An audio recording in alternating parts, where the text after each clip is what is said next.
So the Washington Commanders are currently in the middle of their bye week and they sit at 3-8. And although the season has not gone the way that we wanted it to, they still have a lot of crucial decisions that need to be made. Let's talk about it. Shout out to Juan Gotti Talking Sports. You know what it is. Shout out Juan Gotti Talking Sports. I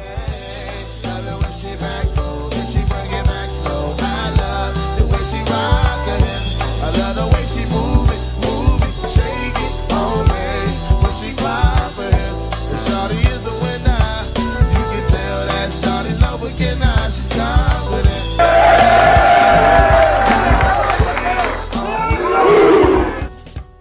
Before we get any further into today's video, I want to give a huge shout out to today's sponsor, SeatGeek. If you're trying to go to a game, concert, or any live event, SeatGeek is the place to go. I actually got my tickets for week 1 against the New York Giants using SeatGeek, and honestly, I use it for all my event purchases. What I love about SeatGeek is how simple it is to find the best deals. They rate every seat on a scale from green to red. Green means you're getting a great deal, red means it's a little overpriced.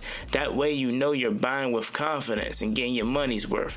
Plus, they even offer protection ticket plans so you don't have to worry about your tickets getting lost or stolen. And the best part about it all is they're hooking y'all up with the code. Use Juan Gotti at checkout and you'll get 10% off your first purchase. Again, use code Juan Gotti at checkout to get 10% off your first purchase.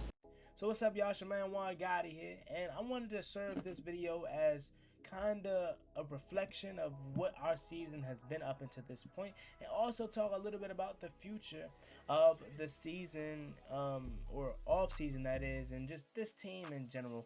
So the team obviously has not had the season that we wanted them to have, and it's been pretty disappointing up until this point. And the thing that has been most disappointing is the fact that the Washington Commanders truly did not have a shot this year. And the reason I say that is because the injury bug really took over this year, and it started as early as week 2 versus the Green Bay Packers. You're losing All-Star in that game. You're losing obviously Dietrich Wise for the season in that game on a field goal block at that. You lose Jaden Daniels for his first of 3 injuries this year for that season. So that kind of set the tone of where we were headed, and we've known how the season has played out up until this point. And it really started there, because the following week after that, you lose Terry McLaurin, you lose Will Hurst for the year up until this point. So it kind of just set the tone of where we were. And that is like the biggest reason why the team has not been, dare I say, successful. But also a lot of things has also been put on display as well. Poor coaching decisions, lack of aggression, if you say so myself. The depth has been shown that it's not that good. Different personnel that you would love to see has not been playing, i.e. Jordan McGee, Ben Sinnott, stuff like that. So it's a lot of mixture. There's so many reasons you can go for saying why the season has turned out the way that it is. Poor kicking, as we know. We just released Matt Gay finally, although I felt like he should have been gone back in August after the Ravens game. In the preseason that he struggled, I felt like we should have been found help. They got Jake Moody, but again, I felt like it was too little too late of a move, right? It's no point in making the move now when the season's pretty much done. And it's a frustrating thing to be sitting through, right? Especially when you look back at some of these games where you're not ultra competitive. We had a stretch of games where we weren't competitive at all. The Detroit Lions game, like you look at the Cowboys game as well. I would say Kansas City, we were relatively competitive, to say the least, but for the most part we lost that game by a large margin. We had a streak where we lost a game by 21 plus for the last month, in a sense. And then the games that you feel like you should have won, i.e. Chicago, i.e. Miami this past week in Spain, and Madrid. You felt like you should have won those games, but then a bad team shows you why they're a bad team constantly, as they did. And we're sitting here at 3-8, and with the season pretty much really starting for most teams with 7 games left, and this is the prime of the season where you're starting to see the playoff picture and the playoff race and in the hunt and wild card and division leaders. We're nowhere to be found. So we have a really tough decision to make post-bye, if you ask me. This team sits in a spot in which you are now looking towards the future. You're now starting to look at some of these players that you drafted and starting to get ready to evaluate them. That's our mindset as fans. What do we have in Kane Madrano? What do we have in a Jordan McGee? What do we have in a Ben Sinnott? You know what I mean? What do we have in some of these younger receivers? I mean, you just cut Jacoby Jones to make room for Jake Moody, but like some of these other guys on the practice squad that you felt like deserves opportunity, you should get them out there. You know what I mean? I think that's the point of the season that we're at. Is Dan Quinn defense really better than Joe Witt? You know, we'll get a true test on Sunday Night Football versus the Denver Broncos. I don't think Denver's offense is that good to begin with, but I mean, look, if you tell me Dan Quinn is able to stifle that offense, that goes to show you that maybe he was the missing piece to this defense in a sense, or at least the message is getting through better to the defense now than it was with Joe Witt. You know what I mean? So there's still some things to look forward to in the season, but for most fans that aren't locked in like how we are, like most fans that don't follow the team as closely and, you know, look at the practice squad guys and the third string guys, they're probably checked out for the season, and I don't blame them. You know what I mean? It's no point of watching if you're not that deep, but for us, you know, we want to see some of these young guys get opportunities. We want to see how this team finishes. I think the worst thing this team could truly do is what they're about to do, and that's try to bring back some of these starters, you know, and Jaden Daniels and Terry McLaurin and Will Hurst. I really think that is damaging to our future, if you ask me, because I know the message in the locker room is never give up and any given Sunday, but I think you bring some of those guys back, you know, it gives you an opportunity to win some of these games down the stretch, and I think you're only harming your draft pick, you're only harming your future. And I know, Juan, we don't play these games to lose, but at the end of the day, what was this for? If you were going to have a season like we're having right now, it's for it to be the worst. You know, it's not for you to rattle off 8-9 wins late, you know, going and running and still miss the playoffs, because you're not making the playoffs at 9-8. Not the way this NFC is stacked the way it is. So you're better off just chalking this season up. And I know Dan Quinn and those guys don't want to preach that, but I really think you should. You know, it's better for the team, and I think this is a true one-off situation. I don't think this is a thing that's going to carry into 2026 and 2027, because at the end of the day, we still have Jaden Daniels. At the end of the day, we still have Terry McLaurin. You know, we still have talent on this roster, so I think it's just a one-off.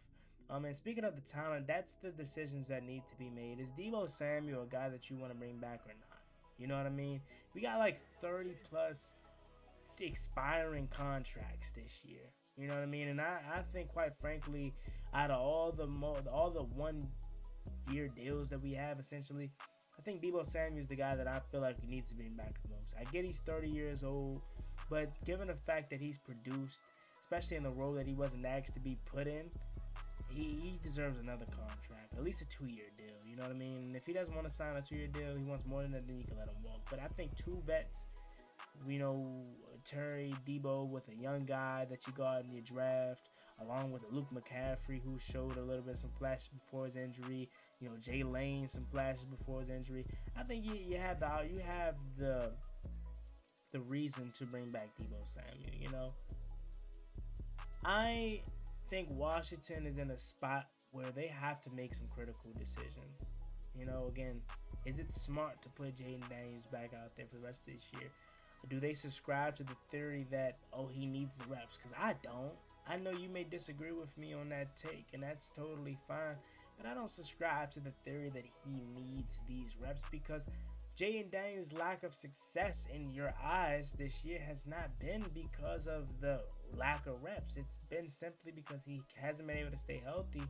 He hasn't been able to be on the field with the guys that he thought he was going to be on the field with, i.e. Terry McLaurin, i.e. Deebo Samuel, i.e. Noah Brown, i.e. Austin Eckler.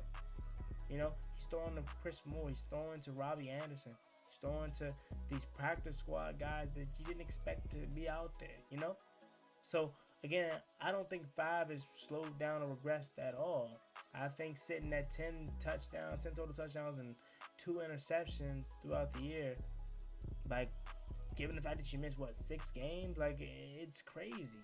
You know, he has similar stats to his counterparts, i.e. Caleb Williams, right? He's played in every game, and he's 13-4 ratio. You know, similar stats, and he has missed 6 games. So I don't think he needs the reps. I think he wants to play. If you put him out there to play, I mean, again, you're only hurting your draft stock because he may win a game or two. With Jaden Daniels out there, I think we can beat Minnesota. You know, I don't know if we win these games. You beat the Giants potentially if you have Jaden Daniels out there, right? But if you don't, I don't think you win another game theoretically. So I don't know, man. We're in a tough spot. We're in a tough spot, and they have some hard decisions that they're gonna have to make this off season. You know, do you bring back some of these young guys, or excuse me, some of these veterans as well? You have 30 expiring contracts. It's like half of your roster. So I think we're in for a really, really good off season. If we can just finish out 3 wins, 4 wins, maybe, I think we're good.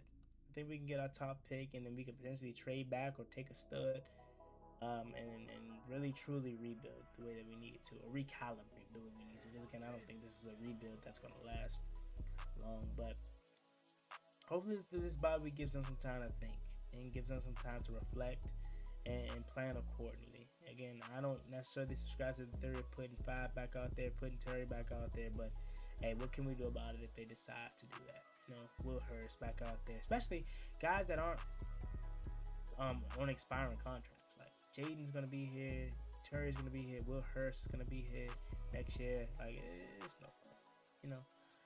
But let me know what you guys think about this video in the comment section. We have some critical decisions to make, whether it's smarter to play these guys post-bye, what are they going to do in free agency, you know, bring some of these other guys back, what positions do they deem necessary to address, you know, how we're going to move and plan accordingly. But that being said, let me know what you guys think in the comment section. As always, been boy Juan Gotti. If you like, comment, subscribe, love each and one of y'all. Have a blessed, stay safe, peace out there, peace. Never gave a damn. Ballin' like I'm Deshaun, throw the bomb, G. That's IG, my jersey never seen a line.